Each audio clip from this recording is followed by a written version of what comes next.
All right, if I am ever not here to start a multi-view or multi-cam concert or anything happening in the auditorium, here is how we'll get it set up. So ideally, I will have turned these monitors off, and you're coming into blank screens, but just turn the monitors off or turn the monitors on, and I should already have everything signed in the way we need it. So the Husky Network YouTube channel is up. Swing around here.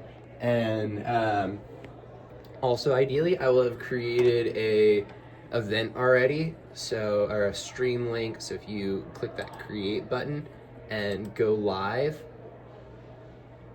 tomorrow night we're going to have the Friday performance of the orchestra concert, so I'm going to select that one, go ahead and get that pulled up, and it's saying connect your encoder to start a preview. So to get that going, we go over into the audio booth, that side of things, and then there is a little device in here. There's two Blackmagic like small devices that have a little screen on it that you'll be seeing.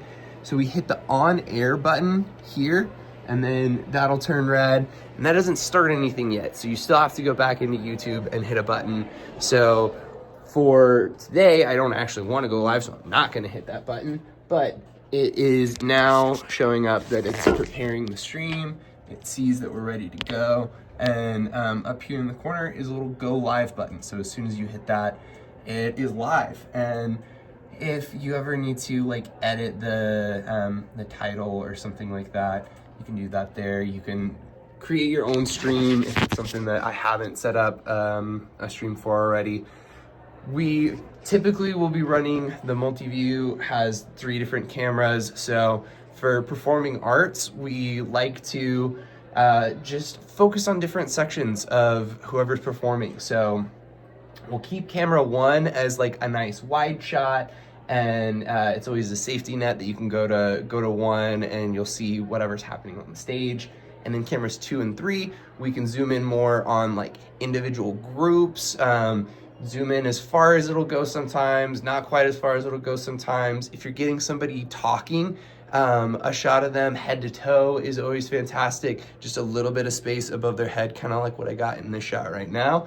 And then if you are, if you have the capability to also have somebody zoom in for like a waist up shot, and you have 2 looks of somebody talking, or if a performer is like a soloist isn't moving a whole lot, you can just be like zoomed in on them, 1 shot head to toe, 1 shot waist up. But try and hide any of our camera movements. So if you want to occasionally get like a pan across, that's totally fine, but just, you know, try and get like a nice smooth movement to it, you know, because we don't want to be like this is really disorienting. You probably didn't like that.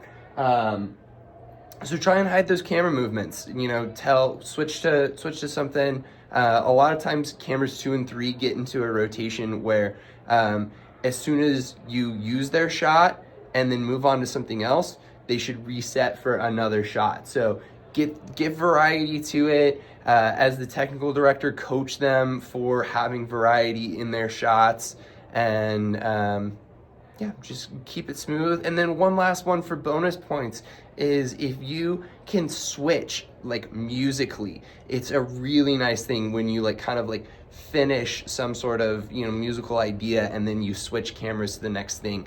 It's much more fluid and flawless than just like randomly skipping around, you know, in the middle of a sentence being sung, or a measure of music that doesn't make sense to just like randomly be cutting in. So that's a quick tutorial on doing performing arts.